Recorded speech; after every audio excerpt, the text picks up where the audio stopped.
warahmatullahi wabarakatuh.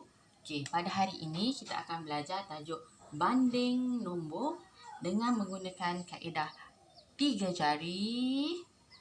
Okey, jadi kita nak kenal nombor yang lebih besar. Kita bandingkan nombor tu, tapi pada hari ini kita nak kenal mana antara dua nombor tu yang lebih besar dengan menggunakan 3 jari kita.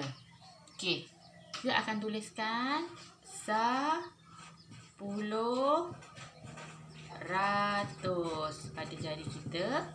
Kemudian kita masukkan nombor yang pertama, 380. Nombor yang kedua, 250. Kemudian kita lihat jari jemari kita ni, yang paling tinggi yang mana? Yang jari tengah. Jari tengah ni yang paling tinggi. Jadi nombor di sini dululah yang kita akan perhatikan dahulu. Okey, sebab kita nak membanding nombor antara dua nombor, nak cari yang lebih besar. Jadi tipsnya, tengok jari kita, ambil yang tengah dahulu. Okey, yang tengah ni. Okey, antara 3 dengan 2, mana yang lebih besar? Okey, mana yang lebih besar? Yang lebih besar adalah 3.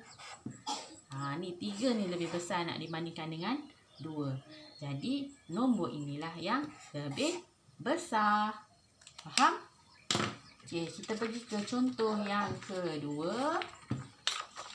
Okey, bagaimana kita nak memilih, nak membandingkan dua nombor dan pilih nombor yang lebih besar dengan menggunakan 3 jari kita. Okey. Kemudian kita letakkan nombor-nombor ini pada jari kita. Letak dulu nombor yang pertama, 4, 6, 4. Okey, 4, 9, 1. Apabila kita hendak membanding nombor, kita mestilah perhatikan jari yang tengah ni. Sebab jari yang tengah ni lah yang paling tinggi. Ataupun kita panggil ni rumah ratus kan. Okey, kita lihat yang rumah ratus dulu. Okey, bila kita lihat rumah ratus ni, samalah nombor ni. Kita pergi ke jari yang kedua pendek. Kedua pendek dekat rumah 10. Okey, di rumah 10 ni nombornya berbeza. Oleh kerana dia kata dia nak suruh cari yang lebih besar, jadi bandingkan 6 dengan 9, mana yang besar? 9. Jadi nombor 491 inilah yang besar. Okey.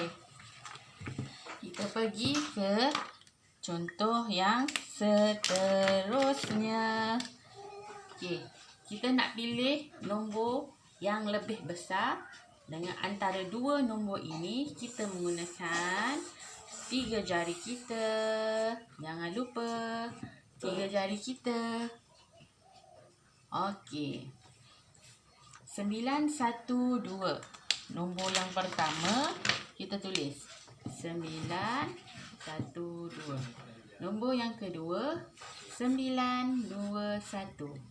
Okey, tipsnya mesti lihat jari yang tengah, sebab jari yang tengah ni yang paling tinggi. Okey, kita lihat di rumah ratus ni, kita bandingkan. Nombornya sama. Kalau sama, kita pindah ke jari yang kedua pendek. Ni rumah apa? Rumah 10. Kita pun bandingkan antara 1 dan 2, mana yang lebih besar? Tentulah nombor 2.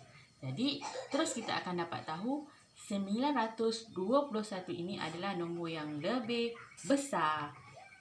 Okey, mudah kan? Okey, cikgu harap semuanya faham untuk mencari nombor yang lebih besar dengan menggunakan kaedah 3 jari kita ini. Terima kasih.